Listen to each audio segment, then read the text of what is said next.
Spoken ഇംഗ്ലീഷിൻ്റെ മറ്റൊരു സെക്ഷനിലേക്ക് നിങ്ങൾക്ക് സ്വാഗതം. എൻ്റെ പേര് ജസ്റ്റിൻ തോമസ്. ഇതിന് മുമ്പുള്ള സെക്ഷനിൽ നമ്മൾ ഗെറ്റിനെ പറ്റി പഠിച്ചതാണ്. ഈ സെക്ഷനിൽ നമ്മൾ പഠിക്കുന്നത് ഗെറ്റ് ഉപയോഗിച്ചുള്ള ഫ്രേസൽ വെർബ്സിനെ പറ്റിയാണ്. നിങ്ങൾക്ക് ആദ്യം ഞാൻ പറഞ്ഞുതരാം എന്താണ് ഫ്രേസൽ വെർബ്സ് എന്നുള്ളത്. തീർച്ചയായിട്ടും വലിയ സംഭവമുള്ള കാര്യമൊന്നുമല്ല. രണ്ട് വാക്കുകൾ കൂടിച്ചേരുന്നു, രണ്ടിൻ്റെ സെപ്പറേറ്റ് ആയിട്ടുള്ള മീനിങ് അല്ല, രണ്ടും കൂടെ കൂടിച്ചേരുമ്പോൾ അതിനാണ് ഫ്രേസൽ വെർബ്സ് എന്ന് പറയുന്നത്. നിങ്ങൾക്ക് ഒത്തിരി മറ്റു രീതിയിലുള്ള ഡെഫിനേഷൻസ് ഒക്കെ നിങ്ങൾ പഠിച്ചിട്ടുണ്ടായിരിക്കും. വളരെ സിമ്പിളായിട്ട് നിങ്ങൾക്ക് മനസ്സിലാകുന്ന രീതിയിലാണ് ഞാൻ പറയാൻ ഉദ്ദേശിക്കുന്നത്. അത് രണ്ട് വാക്കുകൾ, അത് രണ്ടും കൂടെ ഒന്നിച്ച് നിന്നാൽ മറ്റൊരർത്ഥമാണ്, പക്ഷേ സെപ്പറേറ്റ് ആയിട്ട് നിന്നാൽ വേറൊരു അർത്ഥമാണ്. അത്രയേ ഉള്ളൂ ഫ്രേസൽ വെർബ്സ് എന്ന് പറയുന്നത്. അതാണ് വളരെ സിമ്പിളായിട്ടുള്ള ഡെഫിനേഷൻ. അപ്പോൾ ഞാൻ ഇന്ന് നിങ്ങൾക്ക് പറഞ്ഞു തരാൻ ഉദ്ദേശിക്കുന്നത് ഗെറ്റ് എന്നുള്ള അത് ഉപയോഗിച്ചിട്ടുള്ള ഫ്രേസൽ വെർബ്സ് ആണ്. അപ്പോഴേ നമുക്ക് ശ്രദ്ധിക്കാം എന്തൊക്കെയാണ് ഗെറ്റ് ഉപയോഗിച്ചിട്ടുള്ള ഫ്രേസൽ വെർബ്സ് എന്നുള്ളത്. ആദ്യമായിട്ട് ഗെറ്റ് ഓൺ അല്ലെങ്കിൽ ഗെറ്റ് ഇൻ എന്ന് പറഞ്ഞാൽ കയറുക എന്നുള്ളതാണ്. അപ്പോൾ വാഹനത്തിൽ കയറുന്നതിനാണ് എന്ത് പറയുന്നത്?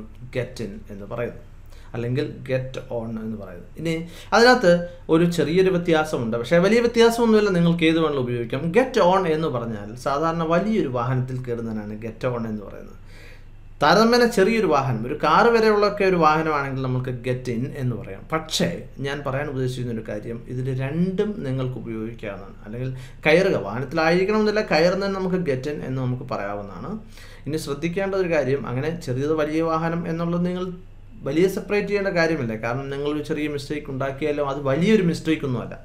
ഇന്നും ഓണും ഞാൻ നിങ്ങൾക്ക് പറഞ്ഞു തന്നതാണ്. ആ സമയത്ത് തന്നെ ഞാൻ നിങ്ങളോട് പറഞ്ഞൊരു കാര്യമാണ്, ഏത് ഈ ഓൺ എന്നുള്ളത് വലിയ വാഹനങ്ങൾക്ക് വേണ്ടിയാണ് ഉപയോഗിക്കുന്നത് പറഞ്ഞതാണ്. നിങ്ങൾ അത് ഇപ്പോൾ ഓർക്കുന്നില്ല, അതല്ല എങ്കിൽ നിങ്ങൾ ആ ചാപ്റ്റർ പഠിച്ചിട്ടില്ലെങ്കിൽ തീർച്ചയായിട്ടും എൻ്റെ താഴെ ഞാൻ ലിങ്ക് കൊടുത്തിട്ടുണ്ട്. ആ ലിങ്കിൽ എല്ലാ ചാപ്റ്ററുകളും ക്രമത്തിൽ ഞാൻ അറേഞ്ച് ചെയ്തിട്ടുണ്ട്, നിങ്ങൾക്ക് തീർച്ചയായിട്ടും പഠിക്കാവുന്നതാണ്. Okay, please get in the car.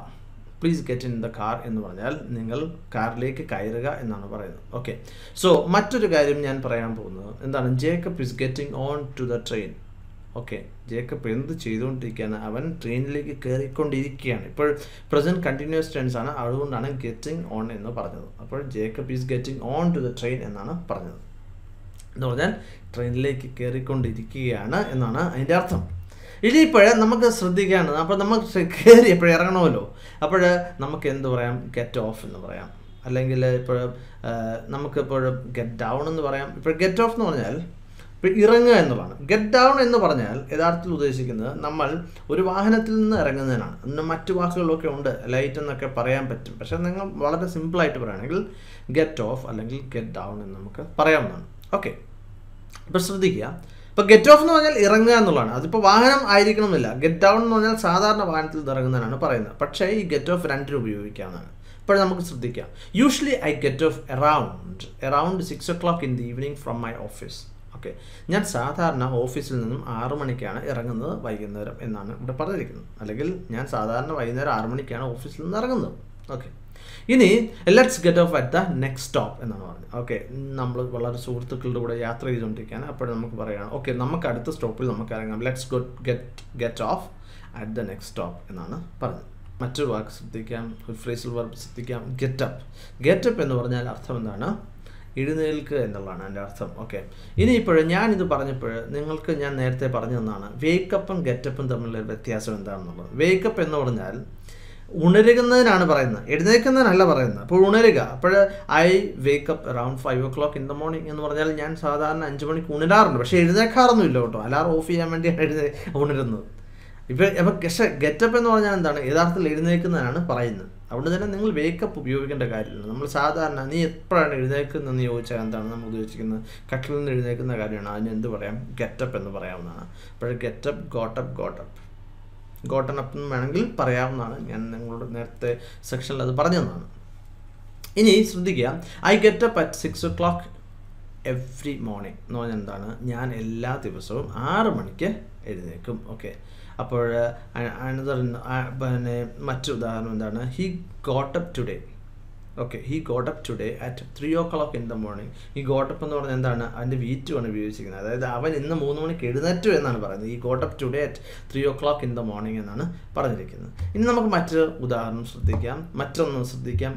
Get out എന്ന് പറഞ്ഞാൽ ലീവ്, പോകുക എന്നാണ്. അപ്പോൾ നമ്മൾ രണ്ട് രീതിയിൽ അതിന് ഉപയോഗിക്കാം. ഒന്നെന്ന് പറഞ്ഞാൽ ഉള്ള ശാന്തമായ ഒരു അന്തരീക്ഷത്തിൽ ഉപയോഗിക്കാം, ഗെറ്റ് ഔട്ട് എന്ന് ഉപയോഗിക്കും. അതല്ലെങ്കിൽ ഒരുത്തരോട് ഇറങ്ങിപ്പോടാ എന്ന് പറയുന്ന ഒരു രീതിയിൽ അപ്പോൾ ഗെറ്റ് ഔട്ട് എന്ന് പറയാം.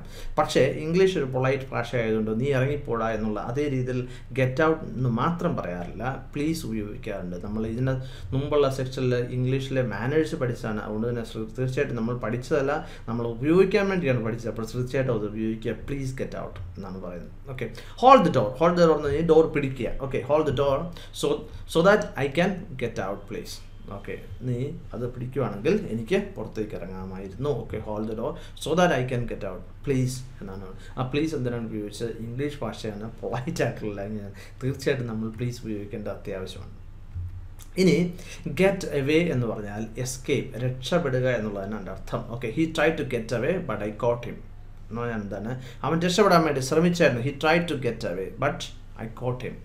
പക്ഷേ ഞാൻ അവനെ പിടിച്ചു എന്നാണ് ഇവിടെ പറഞ്ഞിരിക്കുന്നത്. Okay, he try to get away but I caught him. അപ്പോൾ